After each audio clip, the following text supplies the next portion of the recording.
Okay. Okay, I'm ready.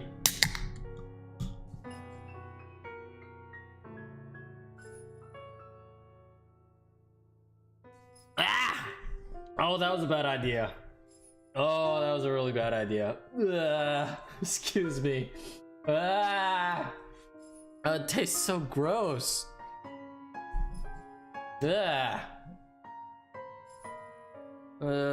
So that was my first monster ever, and I don't like it. I can already tell I'm not gonna sleep tonight by that one sip, but I sort of need it for tonight and tomorrow. All right, good. Lower it on my end. All right. Scooch the monitor back because really close to the speaker. All right. Good.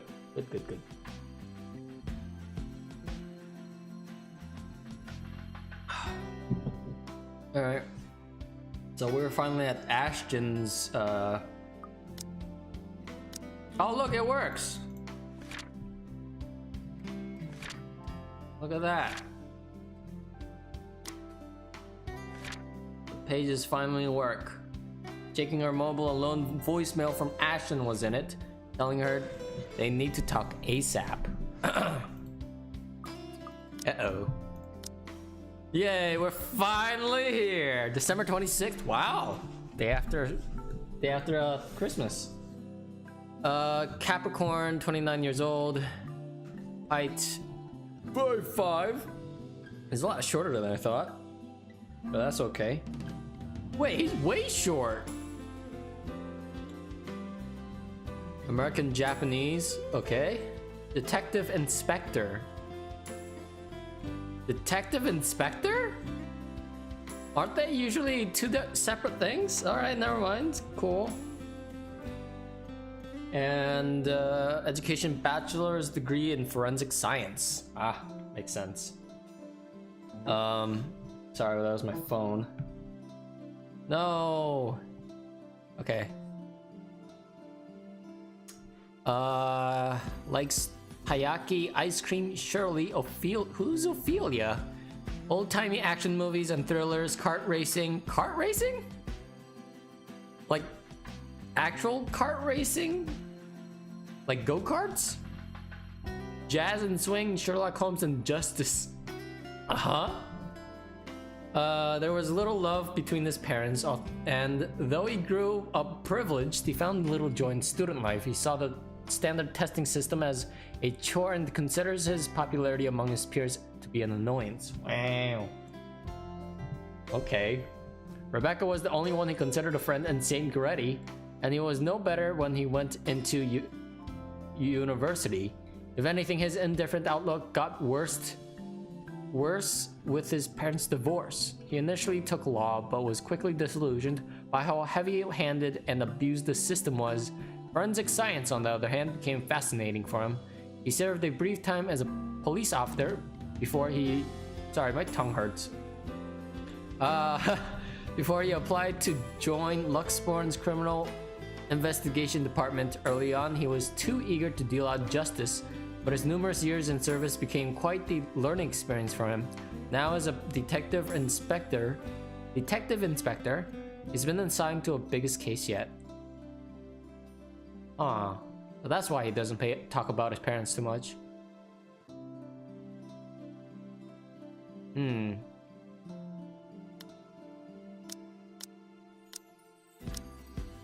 Okay. Parties have never been really my thing. They're always such a hassle, takes so much time off my day, prior plans and commitments canceled, all for the sake of playing with others. Welcome everyone.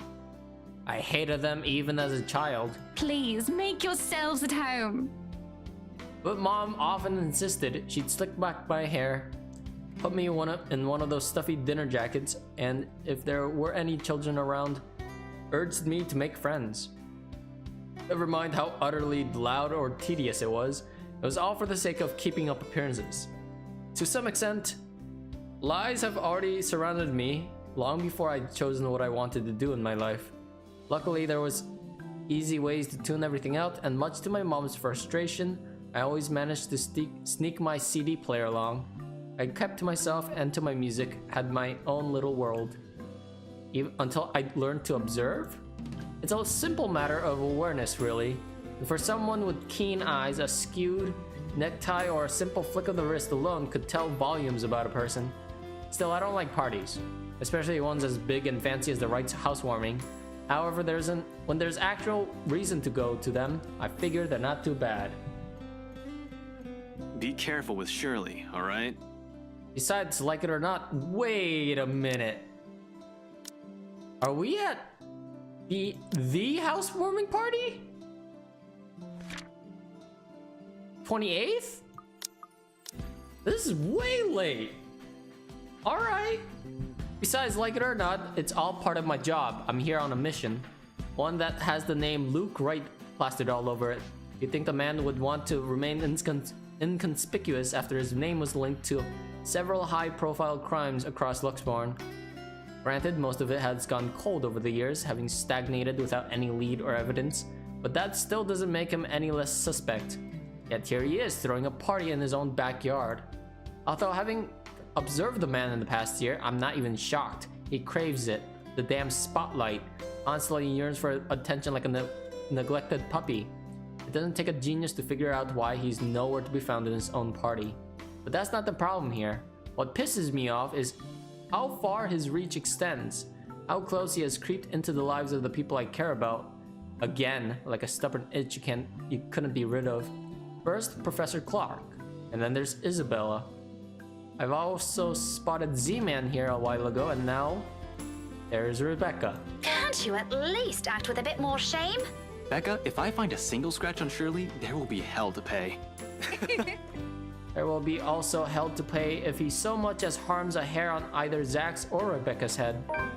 Worrying about Isabella's brief dealings with him is stressing in itself already. I doubt he'll attempt anything in front of other people though. It would tarnish his glorious reputation, and he values appearances more than anything. That doesn't necessarily mean he isn't capable of it. More than in fact. And on the off chance he does something, I wouldn't be responsible for my actions. No, actually you would. Those guys know what they're doing. They're handling cars worth more than your precious Shirley.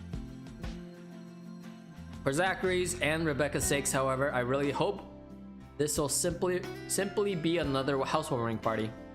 Even though something tells me it's anything but. Are you telling me? So we are at the housewarming party at the 28th. You're telling me he didn't see the ghost at all? Why not? Not to be racist. Is it because he's Japanese? And maybe the slave was Japanese? I'm just basing it off her hair color too. That would make sense? I don't know. I'm just grasping at straws right now. Call it a detective's intuition or whatever. When Luke Wright's involved, nothing good has ever come of it. I can't let my guard down here. Even more so when a familiar car slows to a stop and out comes Chief? My presence here might be odd at best, but I have an excuse. One that this man handed to himself a year ago, along with a heavy dose of flattery for a newly promoted detective inspector. Can't exactly say the same for my good old boss, can I? Although to see him here chatting it up with Luxborn's rich and famous isn't such a big surprise in itself.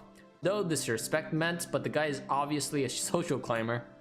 Well, what is surprising is the fact he seems all too eager to mingle with a person of interest's wife.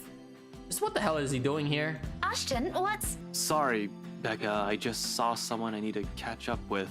Longtime friend. What the shit is going on here? Oh, wait, Ash, what... This won't be long. Be careful while I'm gone, okay? Hey, be careful! About what exactly? I don't want to draw attention to myself either, at least not until he's given me a proper reason to spoil his little party. Thank you for the invite, Anna. Husband still missing, I see. I should be saying the same of your darling Rochelle, Lee. The doctors again? I had to drink everything down. Or else it'd be useful. What? wasteful. I almost said useful.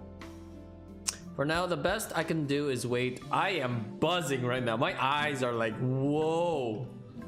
Whoa. How much sugar was in that? Holy shit, 27 grams. All right, cool. Thank you. For now, the best I can do is wait and remain inconspicuous, especially with Chief here, whose motives are dubious at best. If it means having to pretend I don't know Zach or Rebecca or forcing myself to rub elbows with people I barely know, let alone like, then so be it. I can't involve anyone. Wandering is out of the question as well, when there are guards and civvies stationed out here and there. Sure, getting past them is something I could do with ease, but I'd rather not right now when I'm one of the few snooping and roaming about. It'd be best to try and do so once there's a crowd of people. And if their interior designers' drunken claims are to be believed. Yes, well, what about Luke? Should we file a missing persons report now, or do you want to wait 24 hours? He's around. You know, I can tell if someone's bluffing. It'll all come down to how well I'll play my cards tonight. With a good hand, this party is going to give me the big breakthrough. I need to crack Luke right, or something to prove my suspicions wrong. Maybe find out what kind of game my boss is playing? I've had an inkling before, a few hunches tempered down by how much of a bumbling fool the man appears. But one does not simply deal with... I just thought of the meme. One does not simply... That meme, you know, from the Lord of the Rings? Alright, anyways. But one does not simply deal with the rites and get invited to a party they host without wanting anything from either of the two. Or the other way around. Or with a last wary glance at the two, I head into the ballroom. I just hope this will not complicate things further. Shit. By the time the party's in full swing, night has fallen, and yet there still isn't a Luke right in sight. The man can be quite ostentatious, but this, frankly, I'm impressed. Oh, it looks so good. I don't even know how many hors d'oeuvres. I can't say it. Son of a bitch. I'm like so wired on just.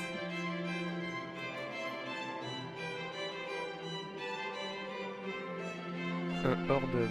Hors d'oeuvres. There we go. Thank you, Wikipedia. How many hors d'oeuvres I've already stuffed my face with. I'm like, oh, this is not a good idea to start off my stream like this. One too many, probably.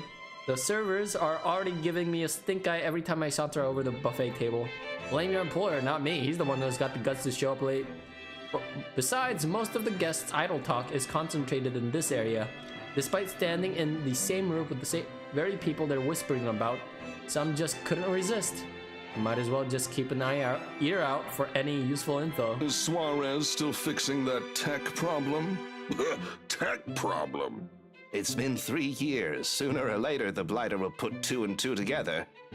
He might have already.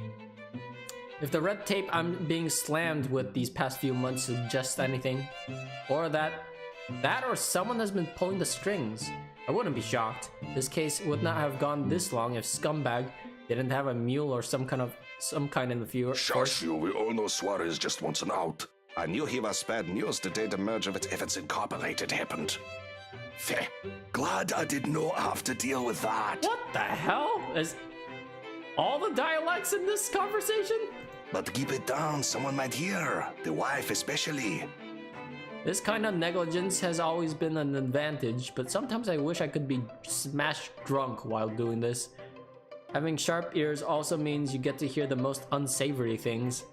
Who cheated on who this week? One person's motive for bashing someone's skull against the wall, or a father's excuse for burning his own daughter alive. What the fuck? These sorts of stuff. After a few years it gets tiring, you get desensitized to it. But humans could also be downright awful. Sometimes there simply isn't enough brain bleach in the world. Sadly, the wine is a no-go tonight, and mostly for show. I'm up for another drive later, for one. And I definitely want to be sober in case anything comes up. and something always comes up in assignments like these. A detective inspector dying of cardiac arrest, for example. Because I can feel the moment my heart grinds to a halt the second I shift my eyes to a whole corner of the ballroom. Hana right. Some will say I'm acting a touch bit paranoid, and maybe I am. This is a party and she's the hostess. It goes to say that she'd take time to mingle with her guests. But Hannah Wright, née Evans, isn't without her fair share of accolades. At least to the public, she doesn't seem like it. Unlike her husband, she's the one with the business sense, not to mention the impressive track record needed to manage a company, or effectively hide whatever irregularity there might be. I can't believe I said that sentence correctly. She's clean. As far as my age, I'm really proud of myself for that, sorry.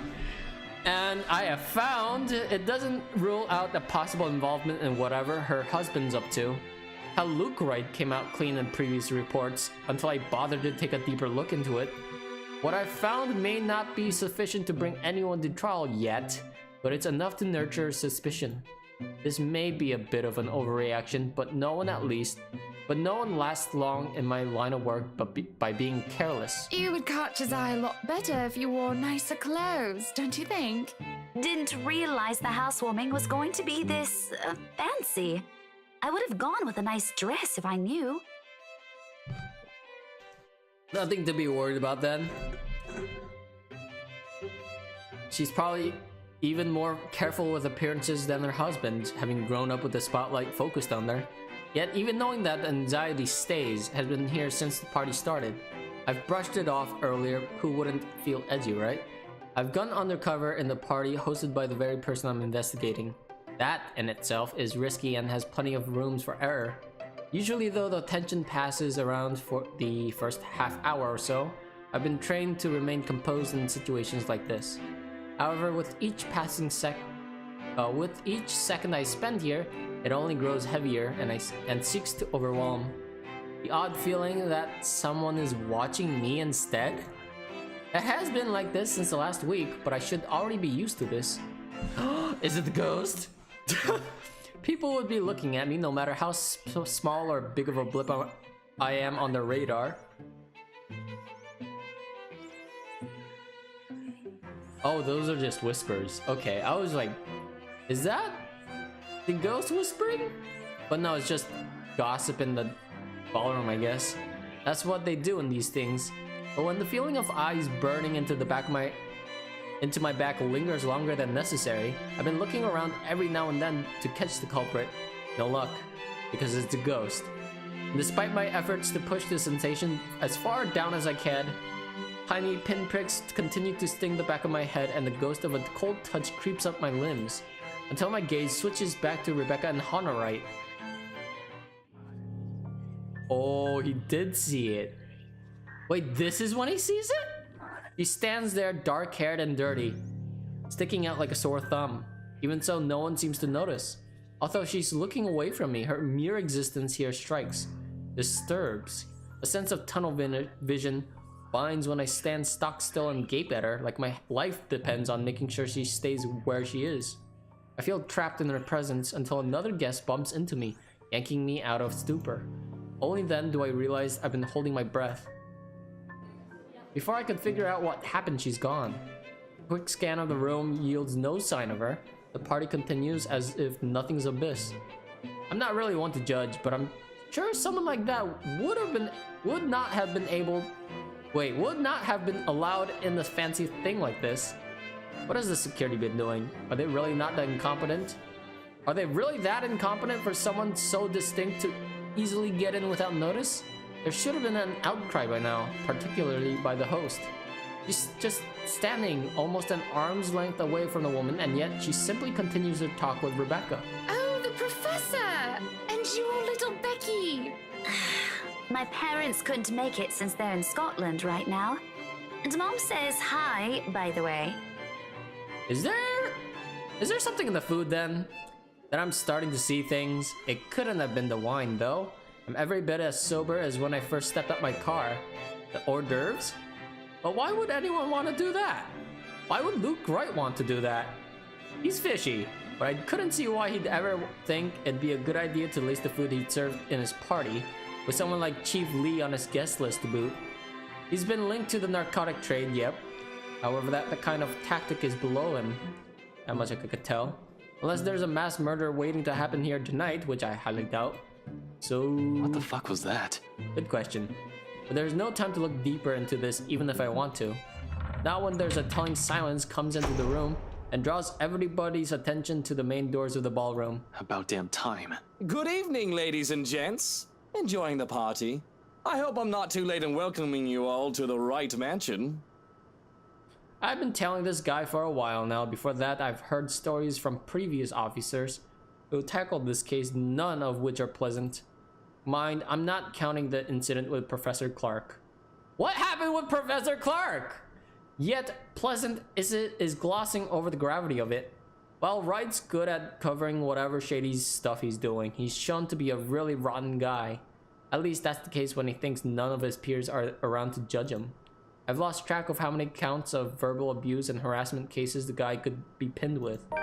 Fuck, he even tried to make a move on Isabella back in the open house, right in front of his wife. Standing in the same room as him doesn't make me want to punch him any less. Actually, the urge is stronger, but protocols, my case, first and foremost. My own opinion of the man shouldn't get ahead of my purpose here. If I want to put him in this place, it should be in court, with all proper charges filed against him. And I'll only be able to do that once I gather enough evidence to pin the bastard down. Welcome, one and all, to our humble abode. Tonight, if you have yet to find yourself in your roles, you are all ladies and lords of the court of your king and queen, if you would excuse my presumptuousness.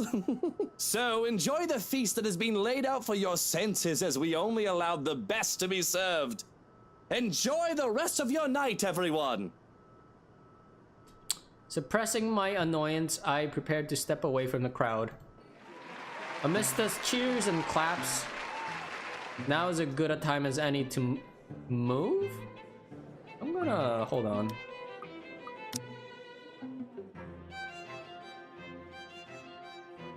Actually... oh, that... okay. Amidst the cheers and claps, now is as good a time as any to move. Try to find something the McCullough woman talked about. In the first place, I have no plans to actually shake hands with the slime ball himself. A fake smile is plastered on my face while I pretend to listen to one of the other guests gossiping about him, all the while inching out of the ballroom. Unfortunately, before I could get any further... Are you feeling ill, Rochelle? Perhaps you need to sit down and... Rich people only have two ways to resolve their mess. Either they quietly deal with it behind closed doors, or they create an even greater problem out of it and it just blows up in everybody's faces one way or another. Fun. No! Shut it, you monster! I ain't talking to you! I'm talking to this scumbag over here! You bloody bastard standing there with your smarmy smile! Not even a few seconds in, and this is already proving itself to be a big public spectacle. Why spend money on a television to buy daytime soap operas? You could just go to one of these parties and see the action unfold in real life. You get free food too. Or really, if I were an actual guest, I'd just take this as some sort of sordid form of amusement. Watch your tongue! You're on thin ice, Rochelle. Where's your husband? Who even invited you? But I'm not a guest who's here for a good time. I need to focus on him, even through this whole sorry tale. So I wait, I listen, I observe. Interesting, isn't it, though? That's the chief inspector's wife. The next day... The morning after starts off quiet. Even the whole of Salem-Well residences seem unusually still. The open hallway when I step out is devoid of tenants. No sounds coming from from the other units either. It's almost as if something's brewing on the horizon. A peaceful night's sleep that still does wonders for the mood. Though I can't even remember the last time I slept without anything urgent interrupting. It's a nice break from all the bad news lately. If it wasn't for the insistent buzzing in my pocket waking me up, I'd sleep in. The ringing has stopped before I could move somewhere private. But sleep has also been effectively kicked out of my system then. It is real quiet. There's like some times where the music is way loud and the other times where the music is way too quiet. So I apologize if that is the case for you too. Pity, I could use a little more rest until I have to face the other storm. Of course, I owe Rebecca an explanation. It doesn't matter if the whole truth or another hastily spun tale. Although I haven't really figured out how to go about this yet. Unlike Zach and Isabella, who don't usually ask questions and are in contact with what little I could share, Rebecca's rather quick on the trigger. It will have to be set aside for later, though. Sup, I'm Ash from Deluxe City. Baggers, watch out, can't beat me. The Looking for chief is trouble? calling, basically. Better not lie. Sad. I'm a cool dude. It would have been nice to just chill after last night, or maybe listen to the news. Sure, it's the same thing we've been hearing lately. Still beats standing outside the chilly Luxport morning on the phone with my boss. Sighing, I answer it, if only to get this over with. Ray, where are you right now? Now that's a tone I didn't expect from him at this hour. Just thinking how this will already go gives me a headache. I immediately reach up and pinch the bridge of my nose to stave it off. This is why I won't ever drink myself senseless. What was that? Nothing, Chief. A pleasant morning to you too. He's probably calling to rag on me or complain about his wife. What? Are we in a good relationship with the chief here? Which is really none of my business unless it affects my case. It seems like the usual rich man cheats on wife deal. Although I would have followed up on it if it were someone else's wife. But figuring it's a chief's, hey, I trust him to come clean if the missus is related to the right's shady dealings. This is why I left it before they even hauled the woman out last night. I'm not going to go around investigating cheating husbands and wives when it's probably just that. Chief appears to have a different idea in mind though. There's nothing pleasant in the morning. Anyway, where are you? I told you millions of times before to keep your lines open. He did, and not only him. Zach, Rebecca, Isabella, all of them has said the same thing numerous times in the past. But I was undercover last night. A phone call is the last thing I want to happen when there are other things I need to focus on at the time. Besides, we have radios and work-issued phones. Why isn't he using those channels if this is so urgent? Just woke up, sir. As awesome as it is to hear your voice this morning, it really is early. If you could give me a few minutes just to wake myself up, that'd be swell. No need for that. This won't take long. Is something wrong? Am I needed at the precinct ASAP? Oh no, everything's good over there. Just look, kid. Pray. Don't take this personally, alright? You're off the Luxborn firm case. Starting today. Well, I did not expect to hear that either. This must be some kind of cosmic joke. I allowed some awkward seconds to pass. Steve must be pulling another one of his awful pranks. Out of his bad mood or a severe hangover maybe? Everybody knows that when given the chance, he exercises no control with his drinking. If it wasn't for his wife causing a stir, he'd probably be trashed an hour in at the party. He'd likely drink more after they threw her out of the ballroom. Besides, his sense of humor has never been good. It's just infuriating most of the time. But when he doesn't follow up, if I sound a tiny bit frustrated speaking to my superior, I'm not the one to blame. Wait, no. What? Are you kidding, Chief? Is this one of your practical jokes again? The Temps won't say anything about it, but It's not that. They're orders. From the higher-ups. Ah, the higher-ups. Yes, my favorite word. Since when did the higher-ups ever cared about what the criminal investigation department did? As far as I could tell, they don't give a hoot if CID is filled with cold cases as long as we keep the spending low. This kind of sounds like L.A. Noir's like storyline, where people with money just are all corrupt.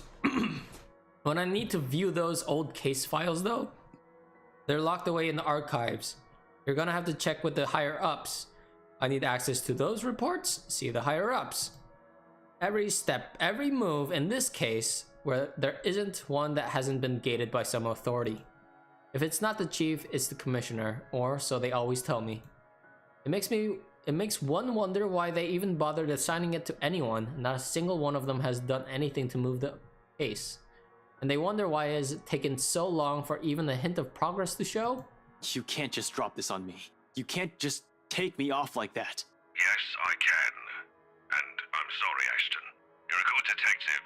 One of the best I've seen in years, but 3 years, Chief. 3 years. 3 years since that anonymous tech leak blew up. Since Luke Wright's name was Since Luke Wright's name was openly linked to several nasty dealings within Luxborn's corporate world, some of them involving deaths. 3 years, and I was the only one who made it this far, made much progress that officers with more experience weren't able to do when they handled this case. Just within a year, and with barely any help from the damn brass at that. Of course I'd be pissed. Do you know what would have happened if I didn't work my ass off on this thing? If I didn't dedicate a whole year of my time on it, it would have gone cold, like every fucking case Luke Wright has been linked to. I saved this from getting thrown into the archives, sir. I'm getting close. If you could just...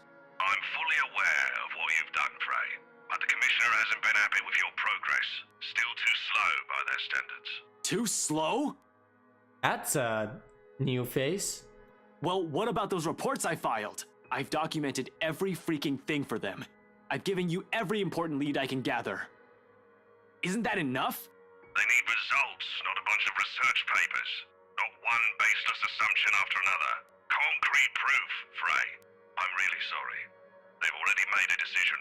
They're going to pass this on to someone who's been in the force longer. Someone who has more experience. Someone who has more experience? They meant nothing by it, but you're still too young to work on a case this big.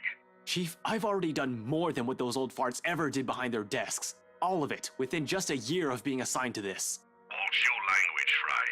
Those are your superiors, I'm not some damn rookie fresh out of training. I'm as qualified as they are.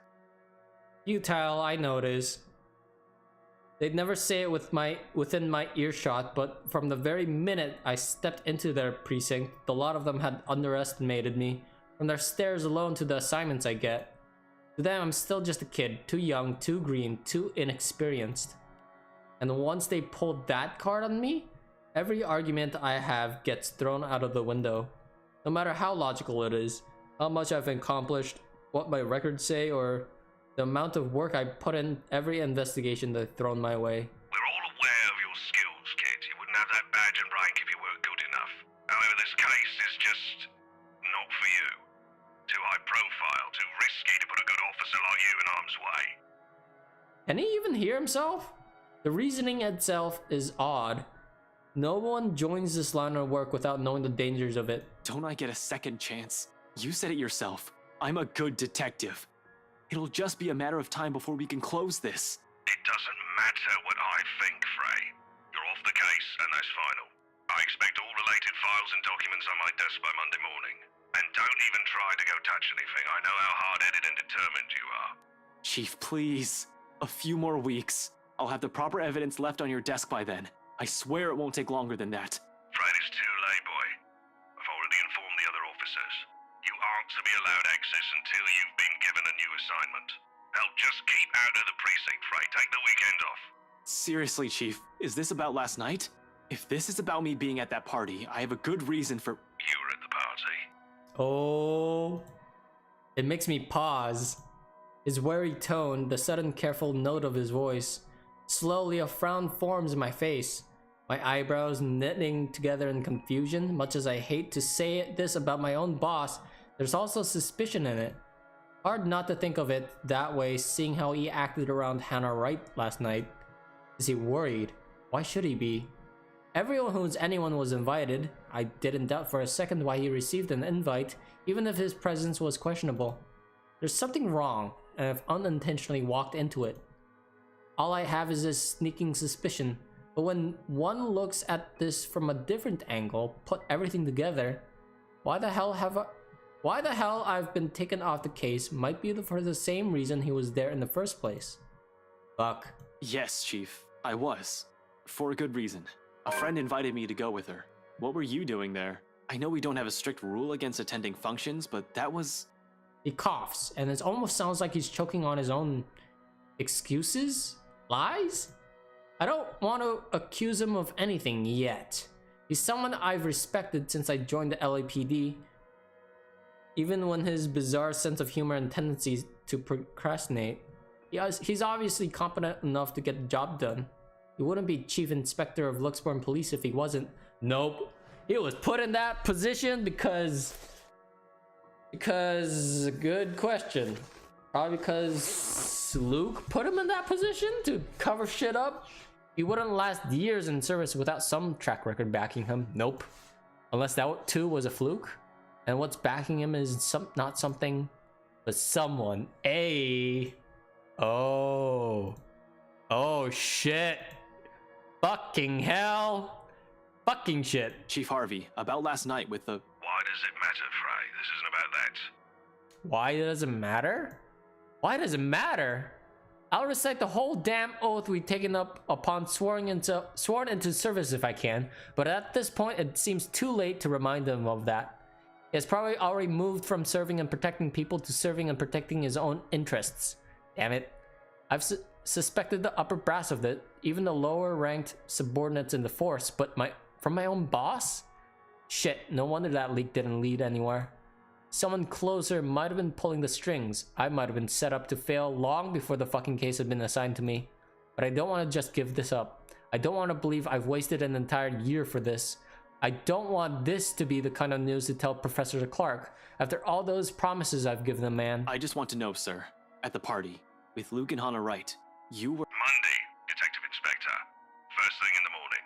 Every copy of the files you have, I want to see it all on my table, understood? This isn't...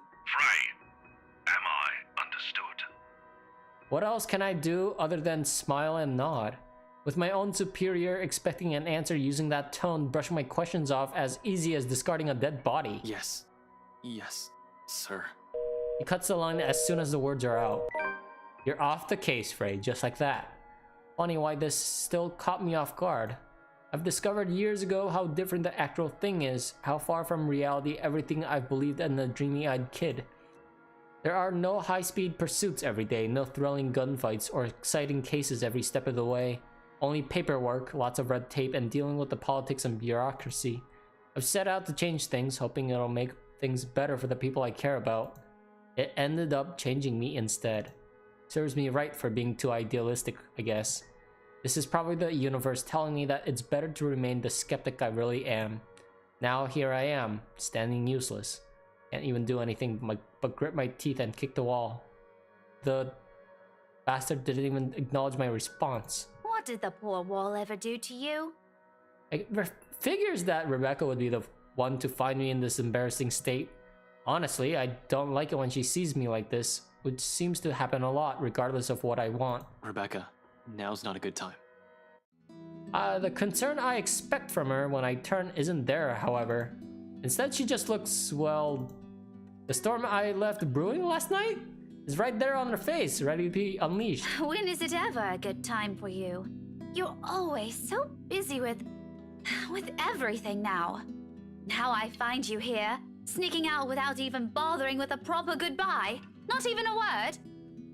Really, I'm starting to think you're just keeping me around for my couch and my cooking. Becca, it's not what you're thinking. I wasn't planning on sneaking out. I was going to say goodbye. I just had to take this call. Although, I'm not gonna lie, couch is great. 10 out of 10, would sleep again. Yeah. Stop it with the jokes, Ashton. I'm not in the mood. Her bitterness is not lost on me, but at this point of our friendship in our lives, how does she still expect me to answer that? What am I supposed to tell her now? Are you still mad about last night? She merely raises an eyebrow at me, which, to be honest, is all the response I need. Seeing her like this makes me believe that those things Z-Man says, the part where Rebecca scares him, sometimes. I've certainly seen this more than once already. But the familiarity doesn't really take away from the downhill turn this conversation starts to take. Only an awkward cough serves as a way to stall. Okay, of course you're still mad. But whatever happened last night, I really am sorry. I'll apologize as many times as you want. If you want, I'd even kneel or something. Ashton, an apology is nice and all, but that's not what I wanted to hear from you today. Huh? Alright, fine, okay. Where do you want to start? Oh, I don't know. I've honestly lost track of it by your third trip to the buffet table. I wasn't... The drive up there took a bit. Can you blame me if I wanted to grab some appetizers? Oh, come on, Ash! For the whole evening? For the whole party? Please don't tell me that's all you did, because I've never known you as someone who pigs out. Wait. Hold on. I'm getting mixed messages here right now. Even I'm getting confused on what she's mad about now. You even took great lengths to avoid me. Should I also mention how you ignored Zach? Sometimes I get the feeling you don't want to be seen with us in public. Some friendship, huh? You know it's not like that. It's never going to be like that, Becca. Maybe you even just used me to get into the party. Oh, shit. Yeah, I was afraid of this one. You said yes to being my +1, but you were rather excited to just peel yourself off, weren't you? Honestly, I'm feeling a bit used. I couldn't even look her in the eye. It wasn't that I lied to her. I honestly wanted to be there to keep Zach safe, to keep Rebecca safe. Just in case. Client or family friend, it was still a party hosted by a person of interest, by a man accused years ago of murdering a person's wife to get what he wanted. What?!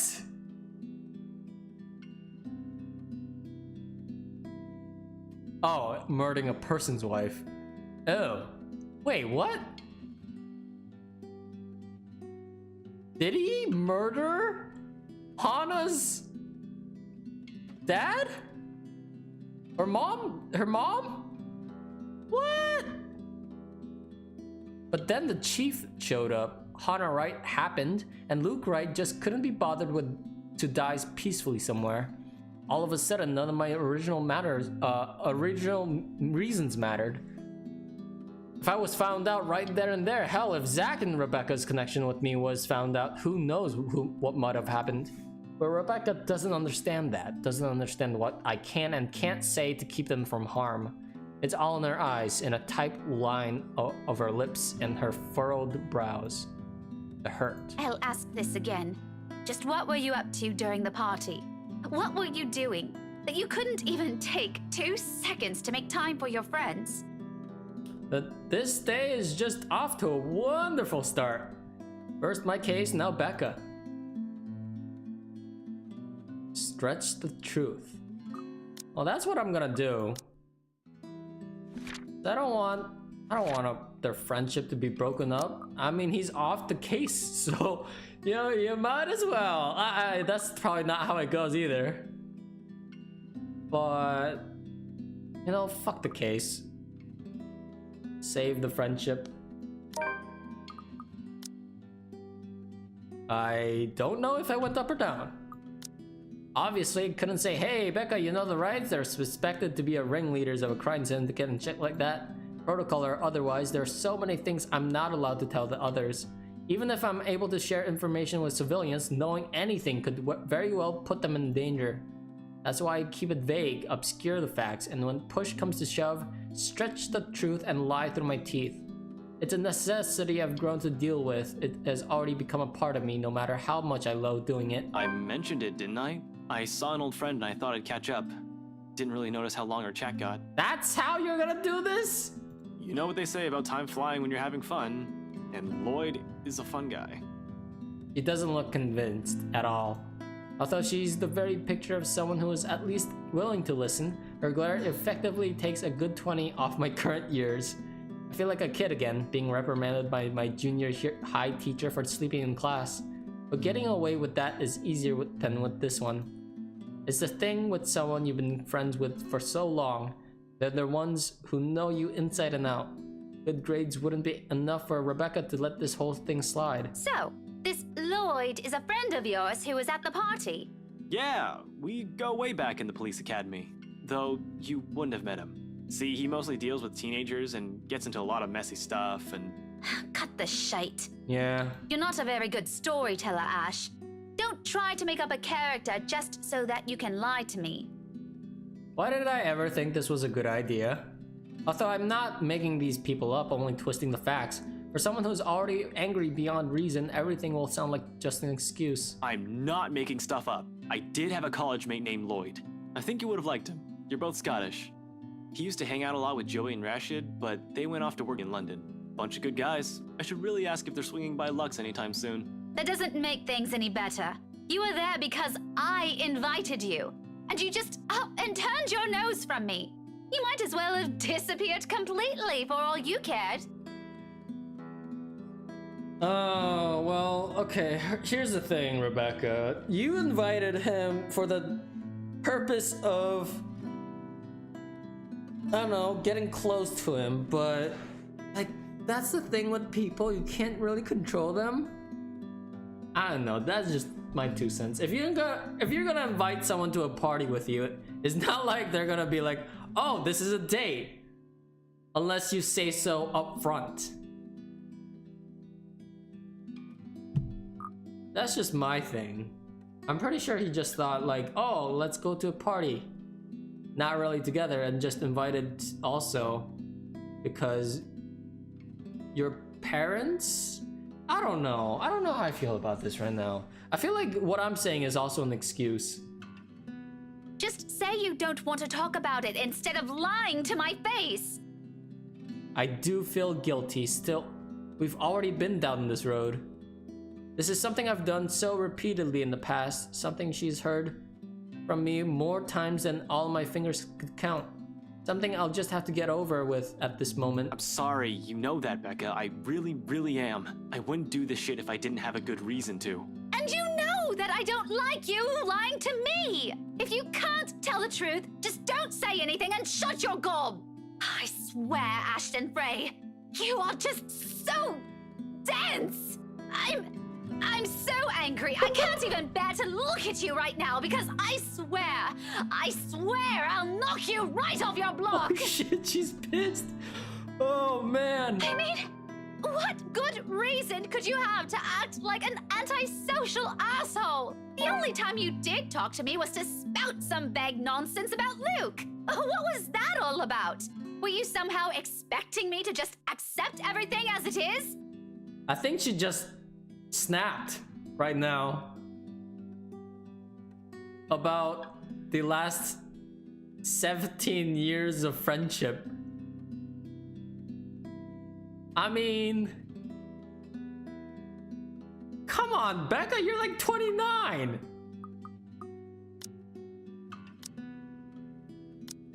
You're 29 years old, and wait a minute. Oh my god, they're literally the same height. Huh. I wonder why it matters what their, like, astrological sign is. Gemini, Taurus, Pisces, Cancer, Aries, Capricorn? Never really read that one before. Oh, she's pissed. You really shouldn't go near that man, Becca. Why? Because you don't trust him? I wonder if you actually trust anyone. Oh shit. Aside from the three of us, Zach, Isabella, and myself, do you even have any other friends? Whoa! Whoa, that's just mean. If you're perfectly fine with that, then go ahead. No one is stopping you. But don't expect me to share the same views. What? What? That's just not fair. I can have a life of my own. Friends that I don't necessarily share with you. Right? I'm an adult, Ashton, and I can make my own bloody decisions. Okay. I sure as hell can choose the people I want to let into my life. Uh-huh. Okay. Jesus Christ. Oh, Father, I'm here. I don't even know the father's name. Monk. What? What? What's up, Richard? Of course, she's allowed to do as she pleases. I never mentioned she couldn't. Us growing up together doesn't mean it always has to be just the two of us. It's a dumb idea to believe in when nothing ever remains constant. Things will inevitably change through the years. She'll make friends with people outside of our little circle. I'm just as free to form relationships with other people. But why of all people did it have to be him? Why does it have to be Luke fucking Wright? That guy is nothing but trouble. How can she defend a guy like that? She's been already calling him Luke for Pete's sake. I trust Zach, I trust Isabella, and I trust you, Rebecca. So why can't you trust me on this? Do you even know his name? Did they mention his name? Father? What, the father? Who the father? The father of who? What are we talking about? Father Navarro? Like the priest? I'm so confused. Sorry, Richard, yes, Luke fucking right, aka Mr. Douche. God damn it. I just chugged an entire monster drink and I'm afraid that I won't be able to sleep for the rest of the week. I'm so hyper right now. I am just sweating. That's a weird. I should take off this sweater. I'm gonna be right back. The father that's in the hospital. Oh no, they didn't. No, they didn't. No one never mentioned that.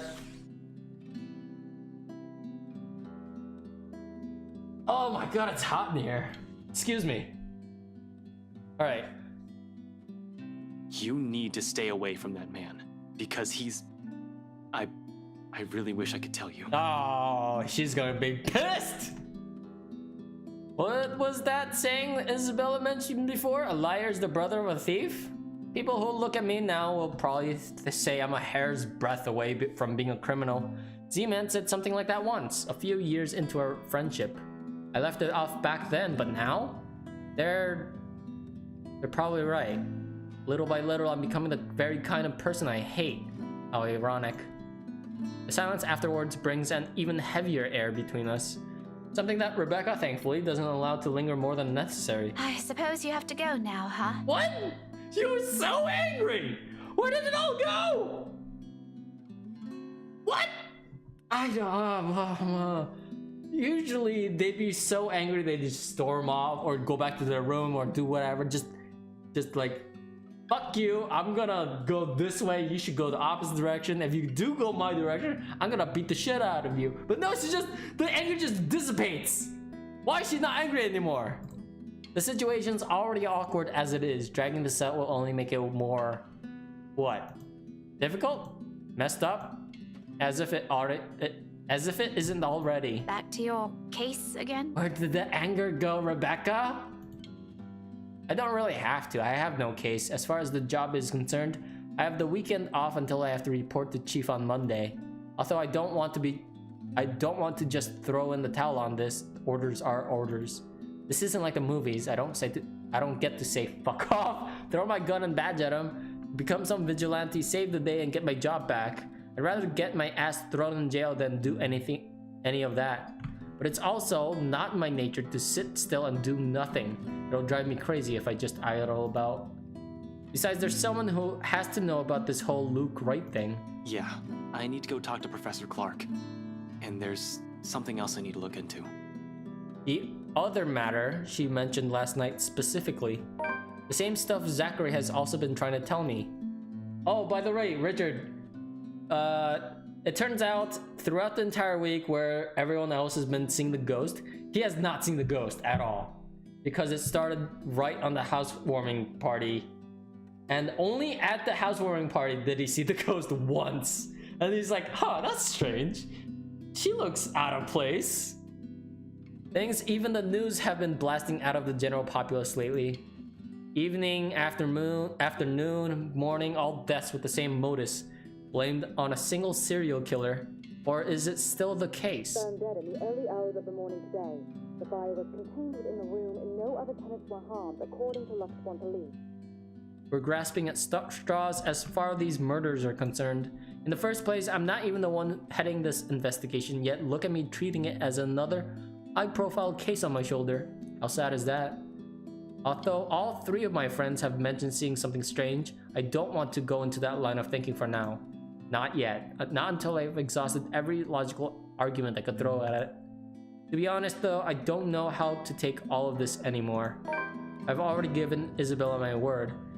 It'd bother me more if I didn't follow up on the promise I made to her. And after... I got a call. Hold on.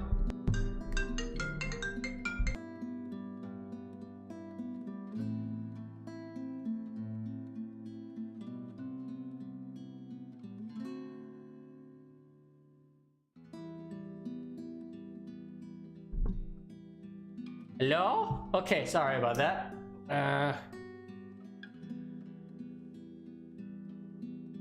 After Rebecca's claims last night, there won't be enough sarcasm in the world if what my friends have been calling me is true. I can already hear Isabella's laughter, in fact. Figures. What else can it be? It's not another case. It's something else. That issue Isabella mentioned yesterday morning. I'm sure you remember. You were there. Well, at least you're not neglecting all your friends. She's so jelly. Becca, I promised her I'll... She doesn't wait for me to finish. With a roll of her eye, she's left. She turns around and shuts the door in my face. I have no idea what I've said this time, but I probably deserve that. at least she's self-aware. We'll just have to fix this some other time. By then, her temper's sure to have cooled off significantly, hopefully. For now, I can't laze around. Gotta attend to things that matters more. Professor Clark first, deliver the bad news, then that issue with BRC and Isabella. Maybe I'll also drop by Zach's, check on him, hear what he has to say. He also has also read that damn letter. Has also been saying odd things about a bunch of photographs. I might as well, while I'm here, play a paranormal detective? Or was it supernatural? I can't remember. Whatever, it wouldn't hurt anyone if I tried to get to the bottom of this. If nothing comes out of this, good. Everyone can shut up about stupid curses, and we can get finally back on track with our lives, onto more important stuff. Ashton more than Aston? I think it was Ashhole, as Isabella put it. If there is something. Are you two done? There's a moment of confusion when I don't see her familiar ponytail around, only to find her standing behind the door to her apartment seconds later. Isabella holds it open, though only slightly, as if to hide from anyone who might happen to pass by. This early and on a lazy weekend, I doubt anyone would. But from the gap and what little light there is behind her, I could make out the appearance of someone who has just clearly got off from bed.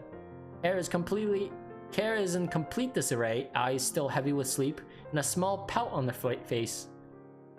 She hasn't even got out of her pajamas. I look away long before my sense of decorum kicks in. We might be friends. I'll even dare we've grown closer over the years, but that doesn't extend beyond the bounds of propriety.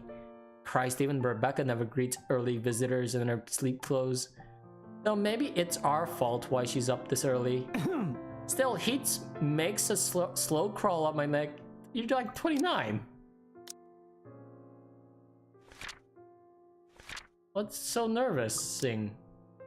One that I quickly downplay with a solid cough. Isabella, you're up early. I guess he's still attracted to her. Gape, same shit. No comment.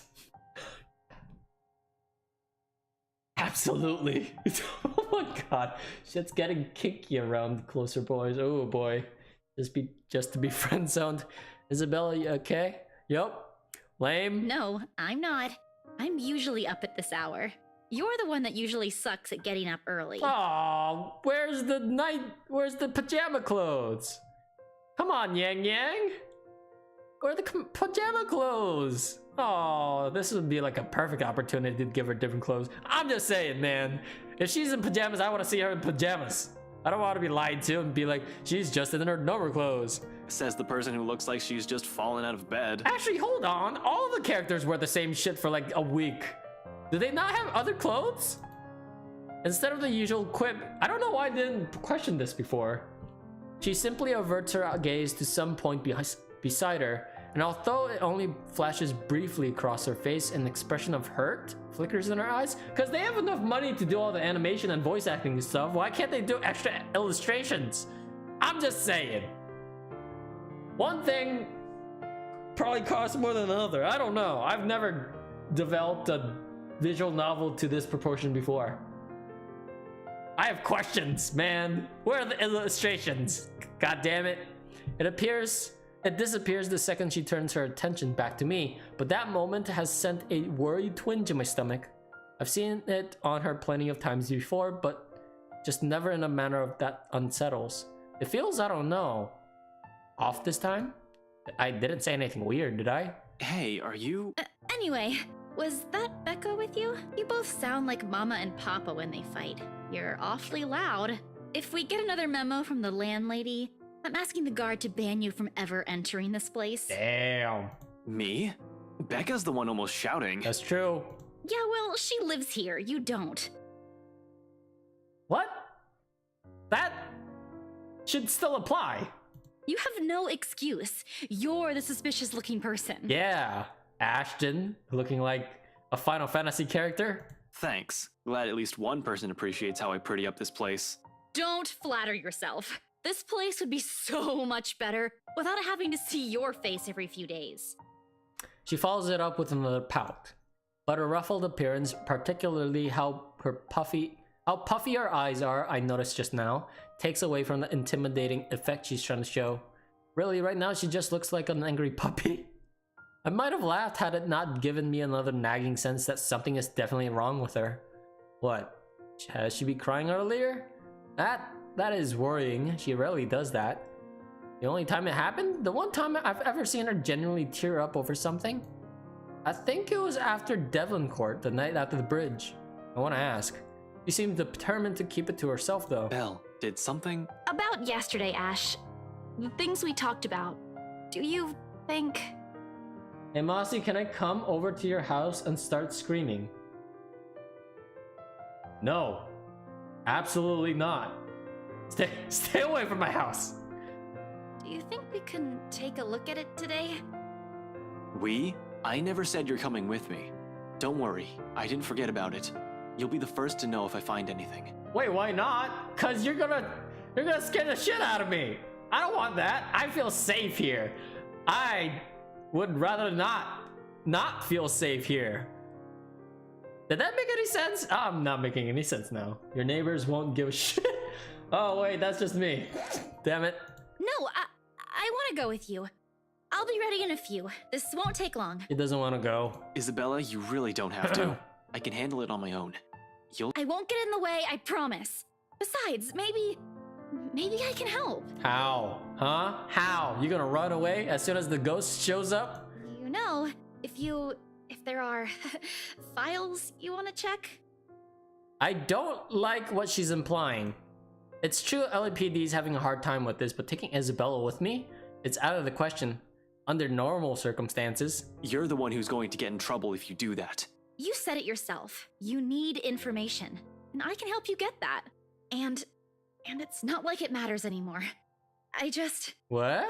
I just don't want to stand around doing nothing today. There it is again. The slight shift in her eyes, the mild crease forming between her eyebrows, and the mild slump in her shoulders while she crosses her arms tightly around herself. Like she's shielding herself from whatever painful thing is out there.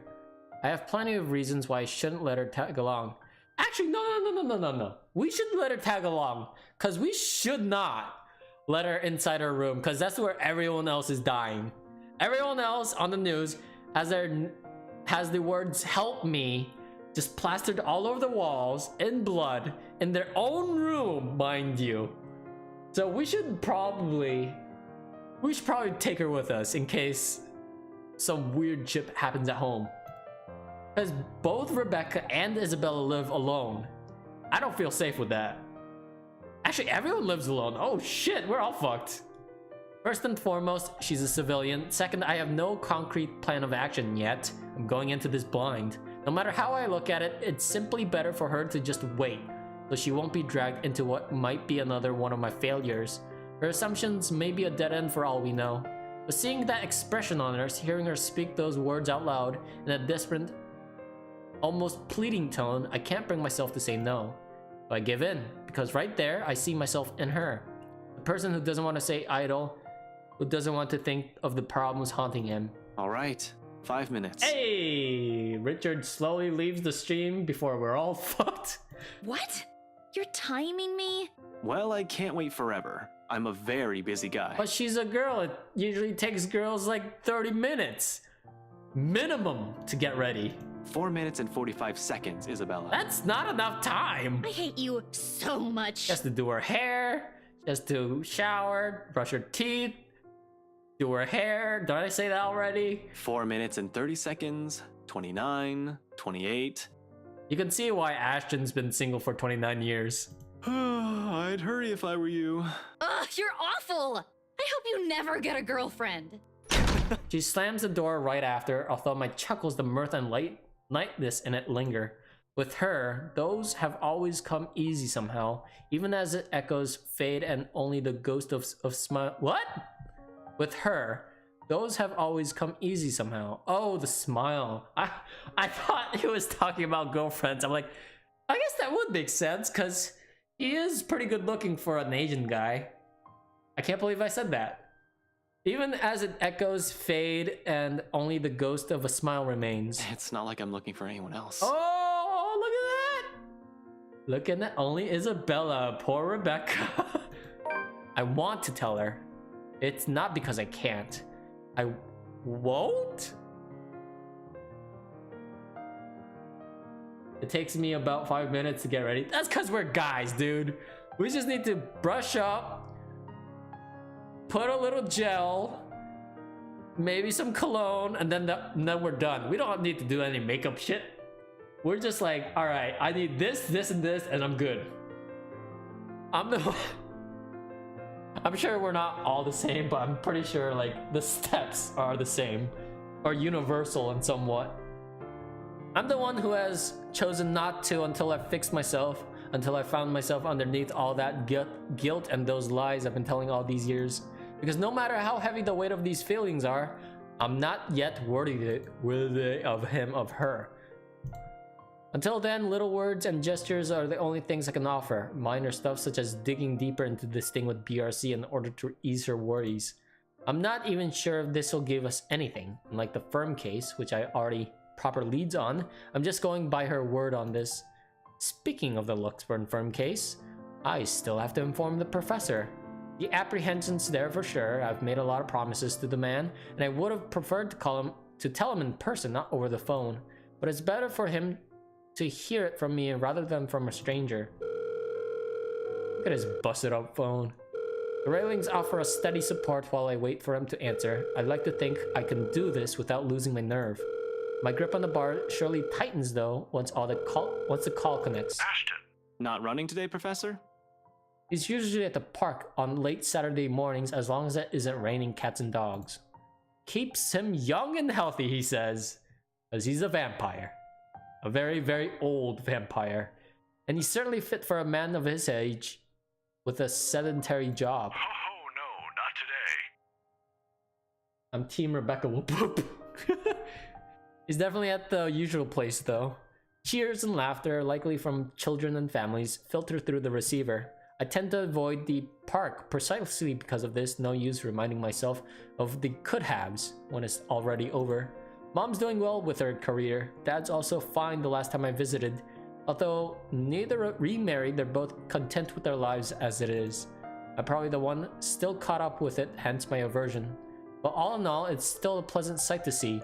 If you're the kind who takes joys in such sights like Professor Clark does. Just thought I'd enjoy the nice weather before it takes a turn for the norm again. And to what do I owe the pleasure? The guy certainly seems happy right now in any case. I don't want to break the news to him. But it's better to get this off quick as long as he doesn't shoot the messenger. He's not no type. However, long-held resentment can change a person, even someone as mild-mannered as a professor. I was hoping to talk to you about the case. I suppose I'm just a downer today. As soon as I say those words, he pauses, and the lightness in his voice is gone in an instant. Every time we talked about this in the past, he does that. He's probably trying to gauge the situation based on the tone of my voice. Perhaps it's a good thing I'm delivering this news through the phone. Who knows what he'll see in my face and my mannerisms. The art of keen observation. I've learned it from this man. He probably already has an idea of what this might be about from my manner of speaking alone. You aren't in trouble, are you? For a second I hesitate, looking at the dirt beneath my shoes. But I manage, eventually. After a long, ragged draw breath, I pick up where I've left off, though still fumbling with my words. Well, I'm in a bit of trouble, if you can call it that. Ashton. He only assumes that tone when there's a reprimand at its heels. But I'm not in danger or anything. You've said that same excuse a million times before, Detective Inspector. I guess he sees Professor Clark as like a paternal figure because he hates his parents. It says in its profile, right? Yeah, there's little love. Oh, no, wait. Between his parents. I don't know if he likes his parents, though.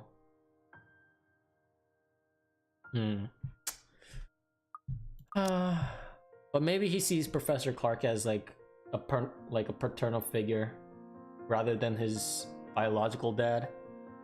That exhausted rasp in your voice tells a different story. It's nothing like what you're thinking.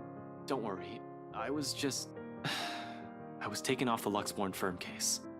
I expect anger, frustration, maybe even disappointment, but all he gives me is a sigh of relief. Is that so? Well, at least you aren't in danger. Liz wouldn't be too happy if she heard you right now. Liz? Aunt Liz. She insisted I call her his late wife. Oh no. A sweet-tempered woman by so many standards.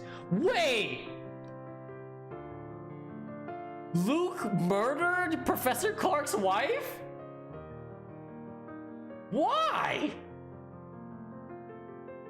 So to recap on what happened before you came in, Richard, according to one case, Luke or someone related to Luke's family, one of the Evans, like, there was a case where someone's wife was killed.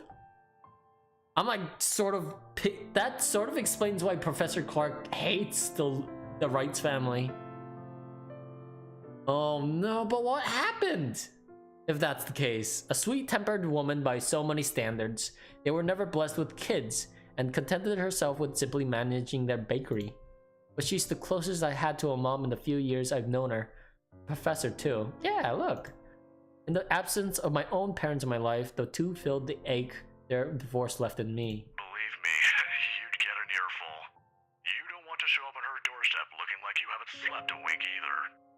How many years has this been since? 9? Wow. 10. I can still remember it vividly. Two men, primly dressed, briefcases in hand, and a stern look on each of their faces. They were already frequent visitors to the bakery for a few months. Something about the lot being a prime property in downtown Luxborn. I think they were hoping to settle a deal with them, but neither of the couple gave in to their demands. Why should they? That quaint little shop was a dream for them. Aunt Liz sent me home early that night after a fruitless wait for the professor. The next morning, news of a bakery razed to the ground had spread across the whole city, one casualty. A few weeks later, the property was sold to the Wright Enterprise. Oh shit! Oh, full circle on why Professor Clark just hates the Wrights for some reason. This is the reason. A fucking hotel now stands in its place. Wow, that's fucked up. Of course, an investigation was launched after the incident. The name Luke Wright was briefly at the center of it, but with the lack of any evidence, the case ultimately went cold. Professor hides it well, however I can tell that he hates that man to this day. He might even blame Luke Wright for every tragedy that's happened in the city. He has never blamed me though, when I'm as equally responsible. What? I knew something's off the moment those men stepped inside the shop. I could have saved her that night. I could have prevented anything from happening to her, calling for help or whatever. I didn't. So it continues to eat at me until today. Guilt. The Luxborn firm case would have been our chance at reopening that old case if we could prove Luke right for his crimes. Instead, we're back to square one. Yet all he asked for me are words of comfort, to think he can still be this concerned about me after my carelessness, after I've broken another promise a second time. People never cease to amaze me. You might think that you have failed as an officer. Or maybe you think that you have failed me. So Luke is a criminal. Yeah! I mean, like, it never explains what his actual job is. He might be, connected to the mafia or something. Be a mafioso. I wouldn't be surprised the way he dresses too. He never, no point where they explain what the right enterprises do.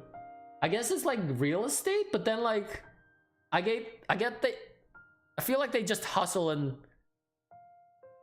just a bunch of people with like high priced like places or high points of interests. And then it's, oh look, there was a fire or an accident. Guess this place is free for the taking now. I guess that's what they do. It doesn't explain why people have been dying from BRC though. Maybe they kill off incompetent people or like loose ends. Oh, that's what it is. They kill off loose ends. Doesn't explain why Isabella's still alive. And you know more than anyone. I would love to see that man taken down. If anyone deserves to be tried in high court, it's him. But I'm glad nothing's happened to you while you were working on this. That's what's most important. I'd hate to get news like that again. Suddenly he stops. I imagine a thoughtful look flashing in his eyes as he thumbs the wedding band on his ring finger before he continues. Another habit. He has never removed it since that day, has never thought once to remarry, even when he managed to continue his life and return to some semblance of normalcy. It's his way of honoring her, I suppose, when he couldn't bring the justice to the man responsible for his loss. Some people are just hard to forget. It's not like another death. Yours or even his will bring back my wife. Silence falls between us afterwards. I don't quite know what to say after that, really. Should I apologize? Show some sympathy. Going into this, I should have thought of something other than just breaking the news to him. As it is, it seems the only thing we can do is feel sorry for each other's misfortunes. I apologize too, for putting you up to this. In another occasion, under different circumstances, I might have accepted that, but... You didn't have to, but you've already done more than any officer who has investigated this. So don't worry about this, old man. Man, I feel bad for Mr. Clark. I know your department's people all have their hands full recently too. What with the upsetting news we've been getting as of late. Deaths almost every day. I'm not entirely sure if that has anything to do with the other. It seems too big even for someone like him. But if this is that man's doing... Professor, please. Maybe if things around me hadn't started going beyond my control, the letter, the mansion, the supposed curse behind those, I'd still be quick to blame it all on the bastard too. But as much as I want to keep holding him responsible for it, to add another to his list of sins, it might not be the case. Agreeing will only cut a deeper wound on the professor. I don't want him to keep clinging to this resentment for much longer. He has already gone through so many years of it. This kind of anger, it's the sort that blinds people.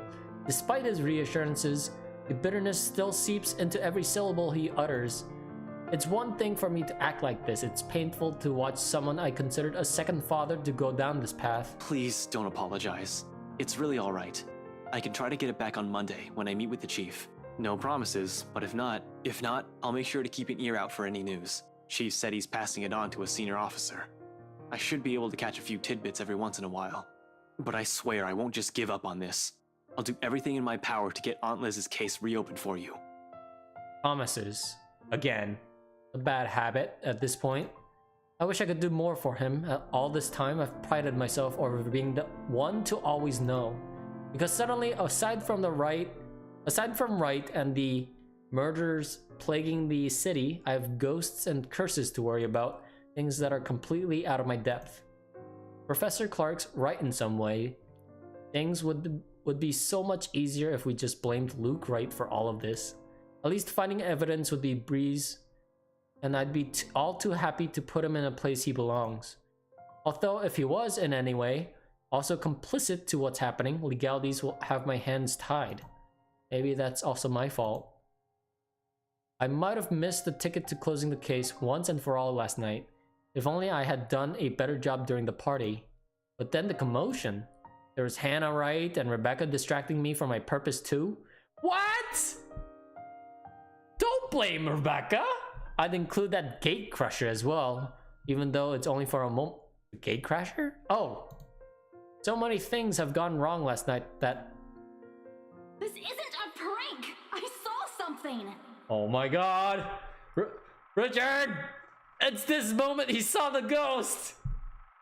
See? This is why I didn't want to tell you guys. It's not a joke.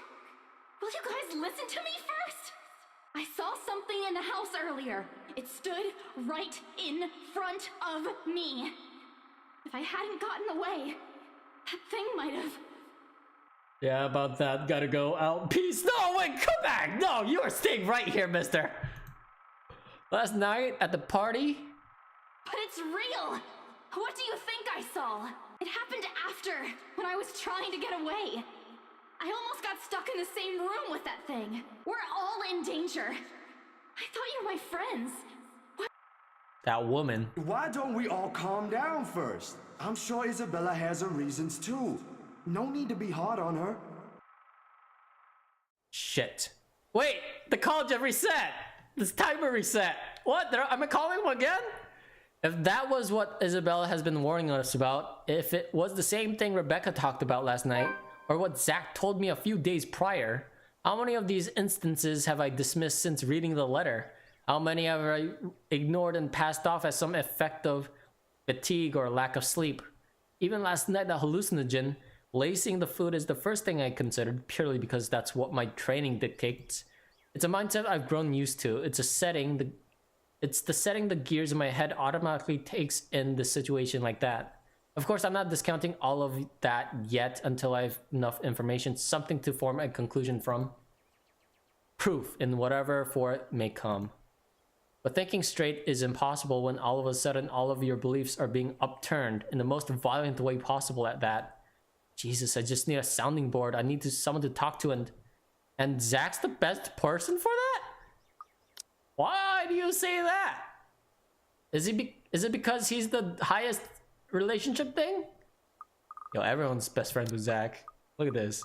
Where's Zach? Look at that. Best friends. Not so much with Luke, because Luke's a douchebag racist. I have to go, Professor. I don't have time to stop and listen to what the professor has to say as I call the call short. Wait. What about Isabella? Oh, okay, thank God. She's alive. In the same second, Isabella emerges from her apartment, fully dressed and ready for the day. As usual, she greets me with a smile, but it falls just as fast as one... excuse me. But it falls just as fast once she catches a glimpse of my face.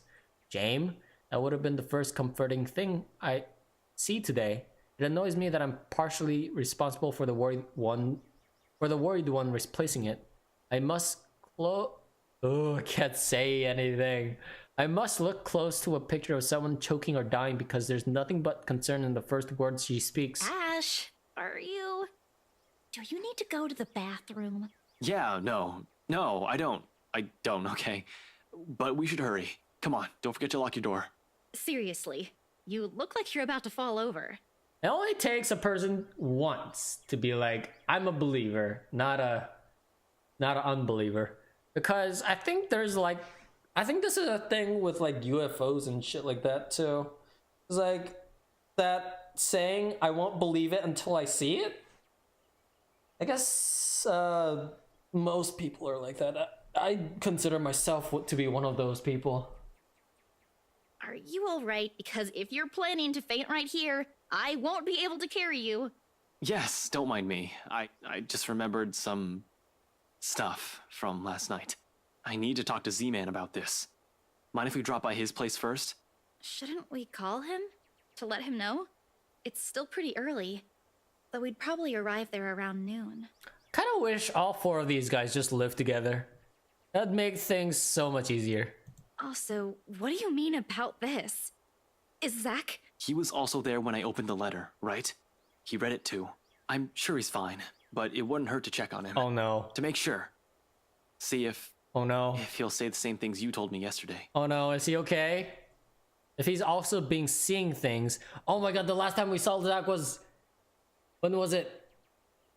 At the party? No, it was after the party. He went home fixing his camera and all of a sudden he sees the ghost or something like that? No, when was it? No. It was he's at the mansion, right? And then when was that though? Was that later? If he's also been seeing things, if it's also the same woman I saw last night. I'm not saying there's really a curse yet, but we have to look at this from every possible angle. And don't worry, he won't mind. He's probably just watching TV right now. Oh, let's go. You know he's dead. Okay, but speak up if you're not feeling well. You really look like you're choking on something. You didn't have to do this for me in the first place. You know it's not as simple as that. We head down to my car in record time without a single second wasted to hit the road and drive to Zach's place. If any one of us, other than Isabella, who knows anything about what's going on, who can help sort the muddled mess my mind is, it's gotta be him. He listened to her.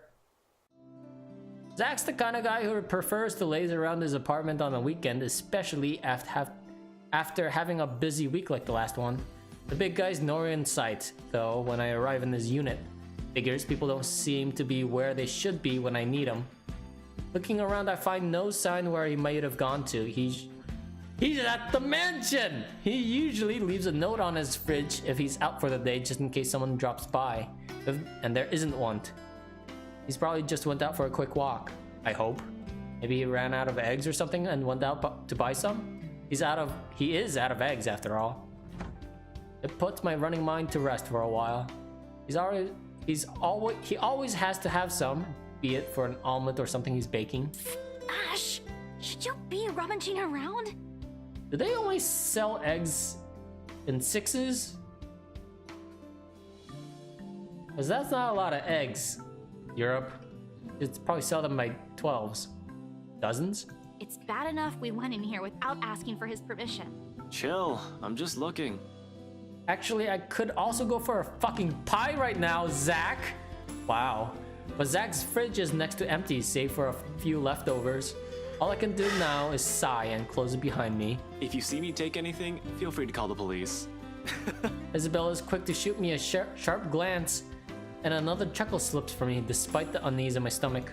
But the cheer only lasts for a few mere seconds, because mostly because she hasn't been in the mood for any sort of friendly banter. It's the silence that's telling, and a quiet Isabella. It's usually the first recipe for an incoming shitstorm. Do you always do this whenever you visit another person's house? Because I have a lot of questions about your methods. Just with Zach. I'm still worried for our friend, of course, and despite what's bothering Isabella, she's anxious too. She's been standing by the doorway for a few good minutes now, since we entered Zach's place, in fact. Doesn't seem to know what to do with herself. But as much as I want to put her at ease, her nervous tics are starting to get to me. The manner in which she makes herself smaller, the way she fidgets with her hands, clasping them one moment and unfurling in the next, it's distracting enough that I want to ask what's wrong. I doubt she'll give me a straight answer though, and the best I could do is help her temper it. You don't have to hang around the door. You might be here for a while. You can sit down. She hesitates for a second, but eventually takes the empty seat by Zach's study table. Aren't we going to look for him? Sure, we can, but where are we going to start? I can think of a few places he might be, but Luxburn's a big city. I don't want to miss the big guy if we leave, and... I trail off, making a vague gesture in the general direction of Zach's bed. Wait, what? His phone is here? Oh no, that's not a good sign. The messy bed suggests he was out in a hurry. He didn't even bother to fold the sheets. His cell phone's been left behind as well. Another odd thing he has made a habit to. Never leave it behind in case of his client calls. At least the locked door points to the fact that it wasn't a forced exit. That seems to reassure her, but not so much. Understandable, anything might happen.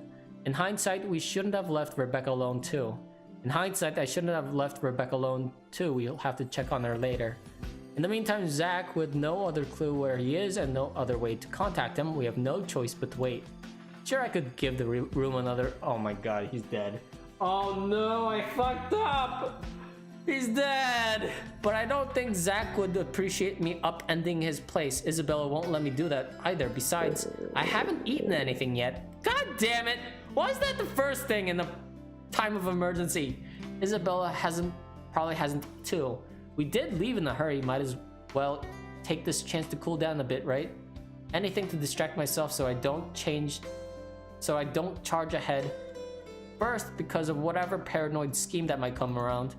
Isabella with me. I can't be reckless. Oh, is this it? Oh, does he come back and he's like, oh, you're eating my chips. Maybe? Returning to the kitchen, the first thing I see is a bag of chips when I rifle through his cupboards. After muttering a permission and an apology to its owner won't hear, I grab it. Isabella doesn't miss shooting me another glare, and she doesn't really make an effort to stop me this time. She ignores my offer of food though. So instead, I set myself on Zach's old couch, turn on the television. Isabella's silence may not be too heavy, but it sure as hell is awkward. The screen lights up right as some awful noontime drama starts airing on Channel 9. Nothing like sitting in front of the TV with a mindless drone running in the background to waste away the time. And waste it away we do!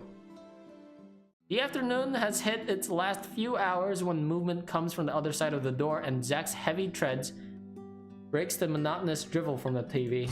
The lock clicks, the knob turns, and slowly it swings open to reveal a very exhausted looking Zach. What, did he run a marathon? Sup, Z-Man? Hey, Zach. Sorry we just barged in here. Ash was... Oh, thank God he's alive. Relax. Z-Man gave me a copy of the key himself. Light as my tone might be, his arrival eases the restless edge in me. Who knows what I would have done if something bad happened to one of my friends.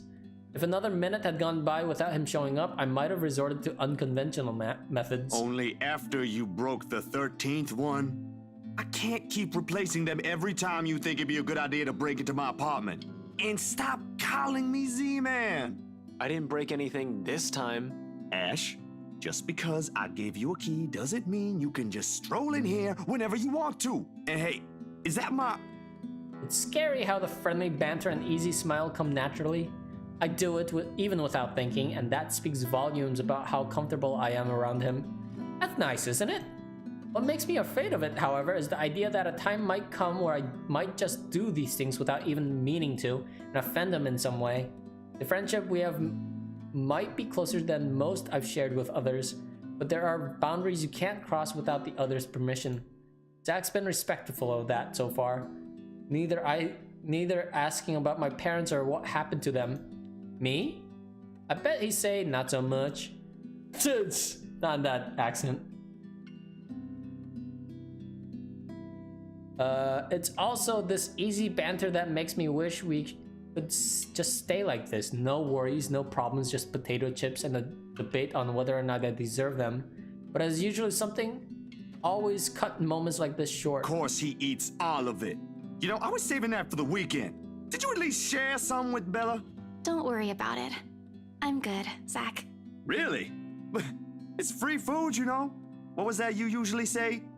You don't say no to free food? What happened? No, I'm just not hungry. Although her tone forces him to do a double take, Zach doesn't push it.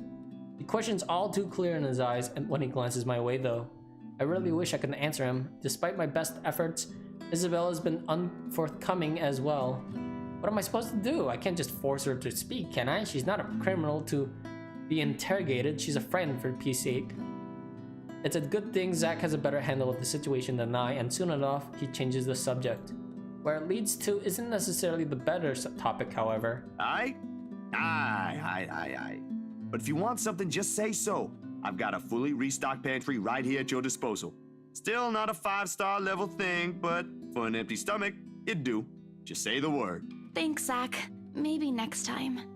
Food is not really what we came here for.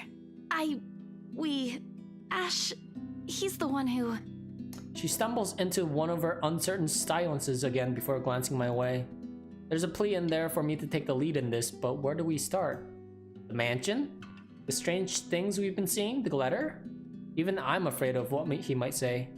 I can't even believe I'm considering taking a deeper look into this whole thing in the first place, but here I am. I should have listened. How is everything with you lately, Zach? Hold on, Ash. Both of you. Did I just hear you say that? Is this why Isabella's here? Has something happened? Calm down, we're just here to check on things. So, did you meet Andrew about the photos? What photographs? Unlike when he brought up the subject with the photos with me, he doesn't hesitate when Isabella asks for it. Zach hastily fishes them out from a nearby drawer and hands it to her. I can almost see it in him. This 1 second hindsight kicks in and the realization that she would have been a better listener than I. Makes sense when all I've been doing until this morning is call it a Halloween prank.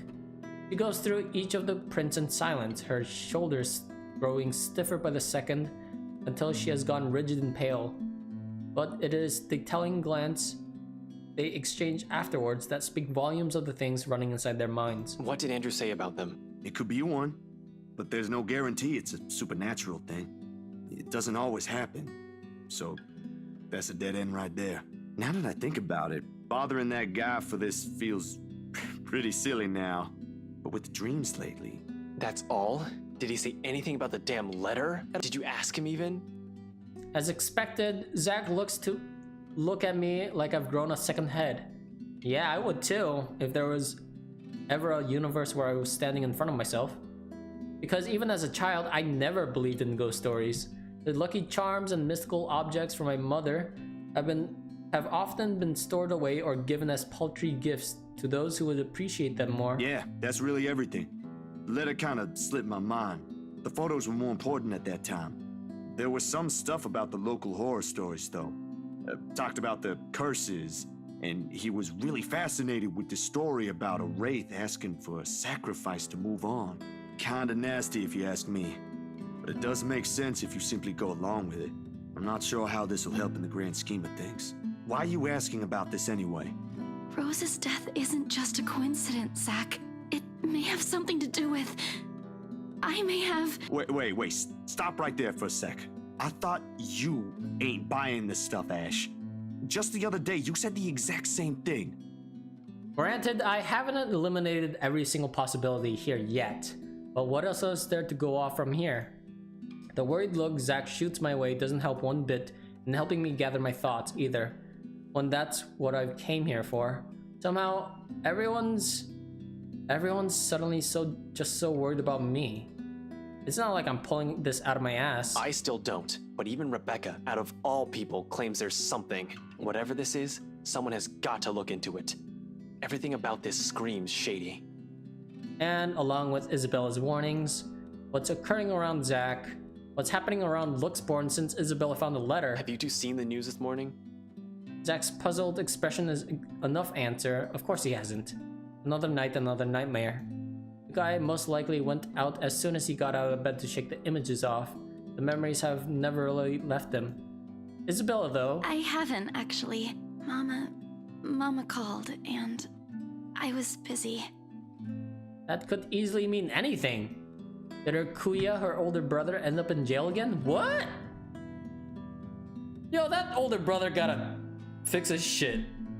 That is not how you should act when your dad's in the hospital.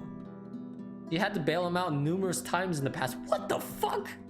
No, all that did was piss her off, not sap out every ounce of cheer in her. Or is it because of the other brother, the younger one who keeps insisting that he'll quit school so she could come home? That was 2 years ago as far as I know. She already sorted that one out. It couldn't have been her father, right? With the mansion sale, he has earned enough to cover every bill for a while. It should. So what is it then? No problem. It should be in the afternoon news as well. Wait, what is it? Did we have this talk with her? Is the relocation the one? Oh, I don't know. I don't know what it is. Whatever is bugging her, I doubt it's something meant for a casual discussion, else she would have mentioned it sooner. Tucking my curiosity for later, I take the remote and begin cycling through the channels. A distraction, not a good one, I admit, but it's definitely better than leaving her to brood. Eventually, I find one doing a recap of this morning's reports, and there it is. See, it's this guy.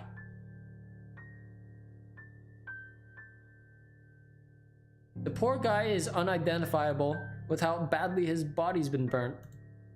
Murder via arson? That had the logical explanation if I was offering the looking into it. What? That's not what it said. If I was the officer looking into it, Except they couldn't find the source of the fire didn't even spread. Found dead in the early hours of the morning today. Because of the curse!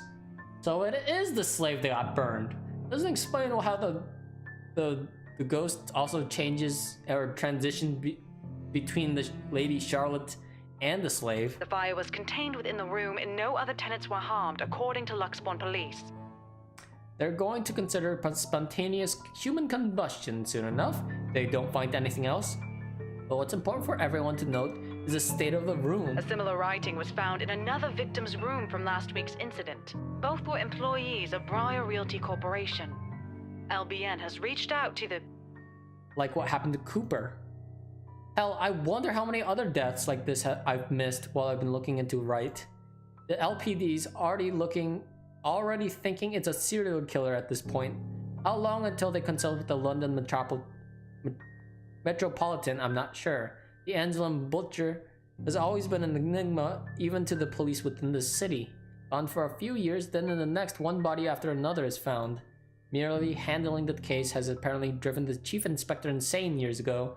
He never did find out who committed those murders. Maybe now, this time. This is because of that thing, isn't it? I did this somehow. Her words all come out like a whisper, but each syllable lingers in the air, heavy with her guilt.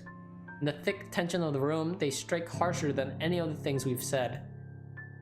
However, she's also to know that she isn't the one to cause this. No one has asked her to take this upon herself. Rebecca won't. Zach won't. I sure as hell won't. It ain't too late. We could still fix this. There's 3 of us here. 4 if you count Rebecca. No, she's staying away from this. I don't want to involve her in this any more than I already have. Both of you as well. I already said it. That's completely out of the question. Stop asking. Encouragements aside, this is still a whole fucking mess and we're in it blind. The only way to make it worse is if we start running around like a bunch of headless chickens. But I have a what? I have a concrete plan? I think. What? What is it? Maybe Isabella's right. Maybe we should dig deeper into BRC itself. Maybe we are looking at it the wrong way. However, my suspicions are mine for the moment. The details are something Zach doesn't need to know until I have something to show. It's not that he's aware that I have an idea in mind. For his part, Z-Man doesn't push it, and nothing but a heavy silence leads our departure hours later. Seriously, Zach would probably make a more responsible officer than me, if he only had the heart to join the force. We could certainly use more kind people like him. But as good as that thought is, I push all of it into the back of my mind as Isabella and I head for my car. Tonight, I can't stay distracted. Except for a few half-hearted attempts to get some kind of reaction from Isabella. The drive to BRC is a quiet, awkward affair, more so the hour-long wait for the nightfall. Even with only 2 of us here, the place is rife with tense energy, only a matter of minutes from now.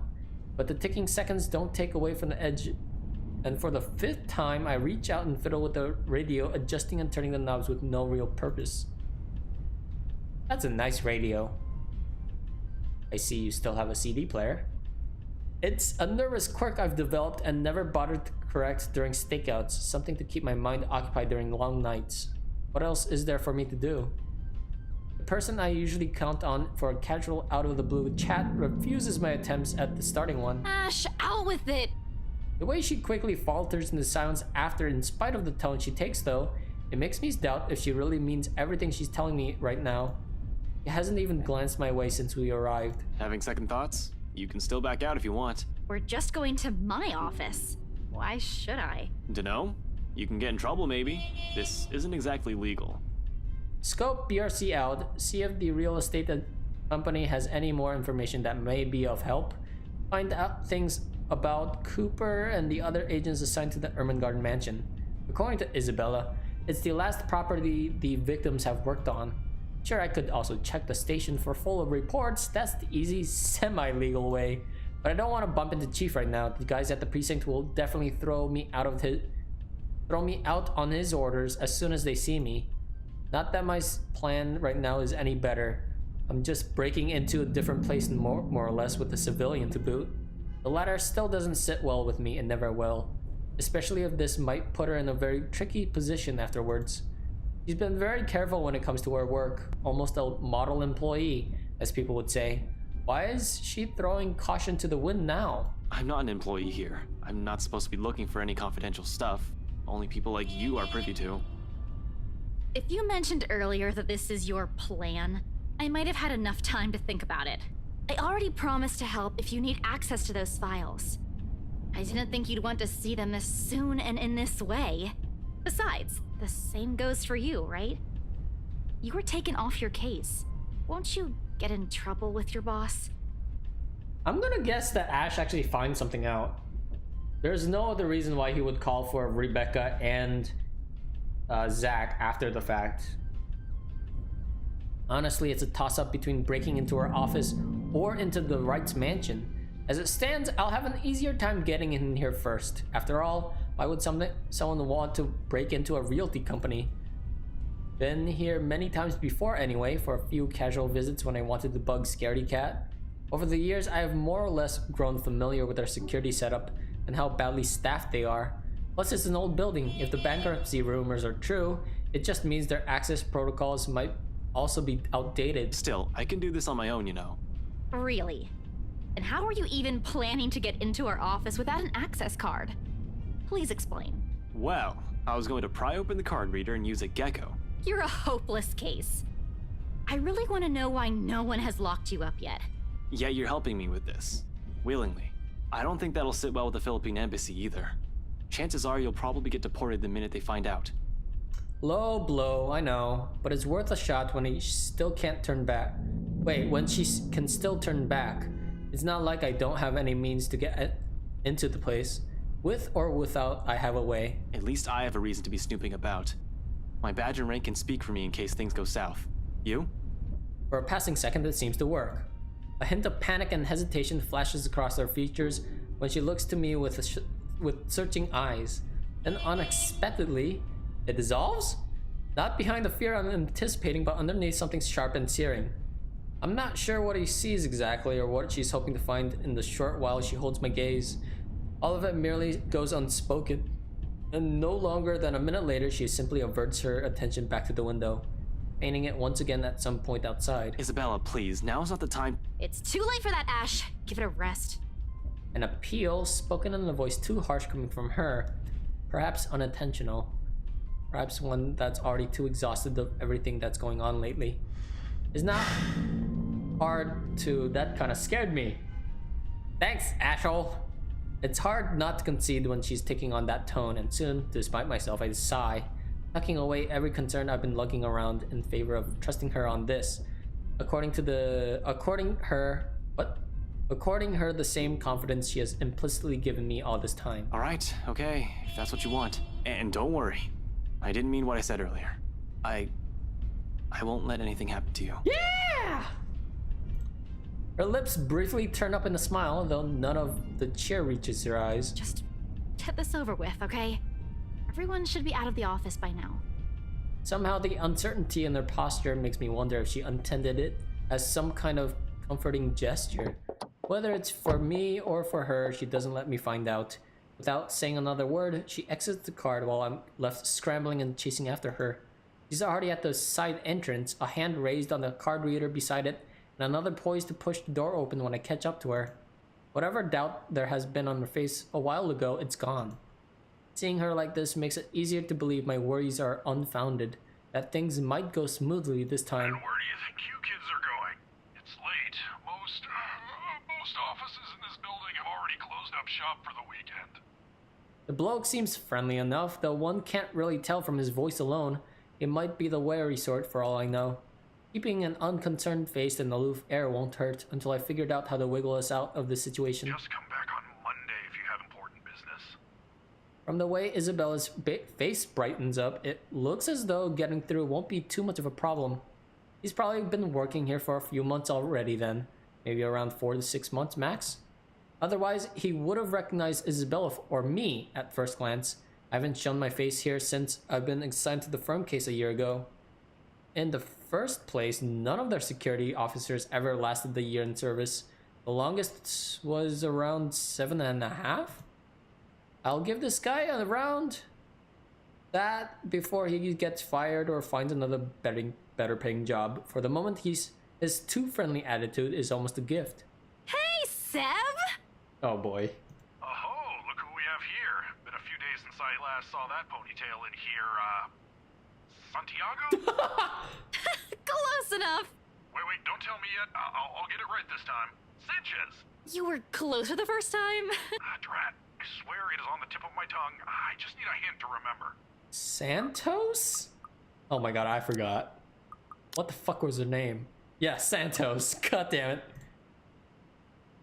I take it back. The geezer's not going to last part this month. He can't even remember a regular employee's name. Alrighty, I'm sure of it this time. Centillon? Nope. Still a ways off, Seb. Isabella, we don't have all night. I know, just let me handle this. Sorry, Seb. Some other time. We're in a bit of a hurry. I just need to get a few things from my cubicle. Important work stuff, you know? Is it okay if we drop upstairs for a sec? Oh, absolutely. No, go right ahead. As long as you have your access card with you, we're good. Not sure if I'm allowed to let your boyfriend in, though. Who, me? My what? Your boyfriend. The guy with you, isn't he? A fair observation, if I do say so myself. Needless to say, the silence that descends is both uncomfortable and terribly awkward. Although the latter is probably coming mostly from me, because in the next second, Isabella laughs. She laughs. Lighter than the ones I've heard from her lately, a comforting sound really, after seeing her in such a dour mood since this morning. Even as all of this subsides into mere chuckle sooner than I'd like. It's comforting to see that I'm at least partially the responsible for it, despite my poor heart being beaten to a sorry pulp. Oh. Oh, no! No. He's definitely not my boyfriend. Oh, that sucks. She might as well have set it on fire and reduced it to dust while she's at it. Frankly, the number of no's in that sentence alone is a bit much. Christ. One would have been enough to get the message across. Did she really have to put it that way? That's impossible. Stop being funny, Seb. I'll go on ahead, okay? She quickly shuffles inside with nothing more than a small wave, leaving behind an even more awkward atmosphere for me to wade through. It would have been bearable if I didn't have to suffer through the stranger's amusement. Alas, woe is me. Not the boyfriend, but close to it, huh? Mind your own business. Kids these days. Yeah, like Seb. Good to see her up and about, though. Thought for sure she'd up and disappear like the others. Oh. Excuse me? You know, stuff in the news. You mean what happened with Rose Cooper? If I'm gonna be stuck here with him for a while, I might as well try to gather as much intel as I can. He may be just a guard, someone with no real authority, but most of the time, people like him are the ones who know more than they let on. Yeah, but even before that, we've got a couple of good blokes we never saw Oh, again. it's getting cold now, because I am getting scared. I'm putting on a coat. That's right, I'm putting on a coat at home. Nothing strange about that. Because it is... oh boy. Really? Those guys could have just resigned for all you know. Dunno, I only catch tidbits of stuff from over here. Oh, seriously, I heard the branch is getting flushed soon, but that's no excuse for anarchy. What? Figures why Boss Man's been in an awful temper these past months. They managed to strike a good deal with the mansion in Ansem, right? That didn't do the trick? Didn't seem like it. The bloke shouting like no tomorrow again. Wasn't very pleased when Gurley called and asked for another leave yesterday afternoon. Gurley? Isabella? It's not too surprising considering she's already been gone for 3 days. Now she's asking for another? Not that it's a bad thing, it's within her rights as an employee, but Isabella rarely uses her work leaves. Yeah, poor lassie if you ask me. She found him a buyer for that mansion after all. The least he could do is be considerate to her after a family member's passing.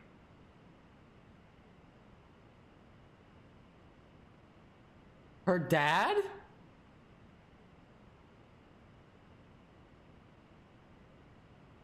Oh no! Oh! Oh, it didn't even occur to me that could happen. Wait, what? The rumors, BRC, Rose Cooper, missing in action employees, all of it ceases to matter in that instant. Almost on instinct, my eyes zero in on the intercom speaker, as if staring daggers at it will show me the man behind the voice so I can see the truth in his face as myself. Oh, you don't know? No, what? Nothing. I shouldn't be the one you're asking, and, things might get a bit boring here. No one really wants to hear what a poor old guard wants to say. No, go back to that fucking detail. What the fuck? Why don't you just go after her? Oh no. As long as you're not looking to create trouble for me, it won't be a problem. You aren't here for that, right? Oh no. The dad. He's lucky I'm not here to hurt anyone. If I were someone with ill intentions, he might not be smiling at the end of the day. Well, no, but... I'll go and unlock that side entrance for you then. Just don't forget to turn off the lights before you both leave, okay? Hey, wait a second. What do you mean by... He cuts off the connection before I can finish, and the rest of my question dies in my throat. Soon the latch clicks, and the side door swings open. The Seb, a stout man, wearing a uniform still too loose for him, waves me over from the gap before he disappears behind the station again. Just my luck. Here I thought I'm going to have to count on whatever Isabella brings with her.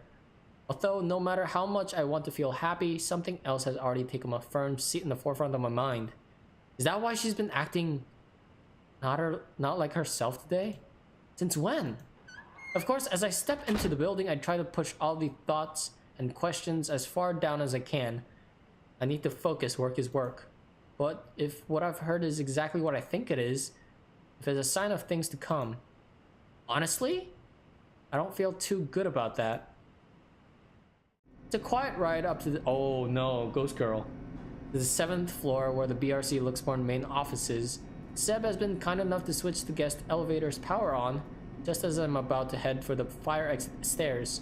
Which is a welcome relief. I'm an active guy, but stairs? I don't want to tire out too quickly in case things get ugly. There probably won't be any trouble with the building this quiet, but you never know. I swear the whole place definitely feels eerie at this time of night.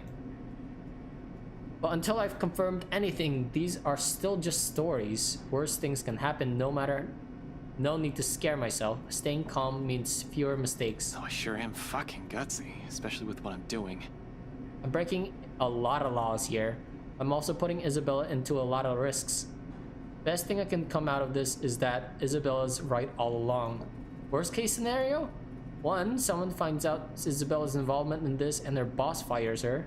2, I find evidence that would implicate BRC or Luke Wright in a crime, and my meddling, if I'm not careful enough, makes it inadmissible in court.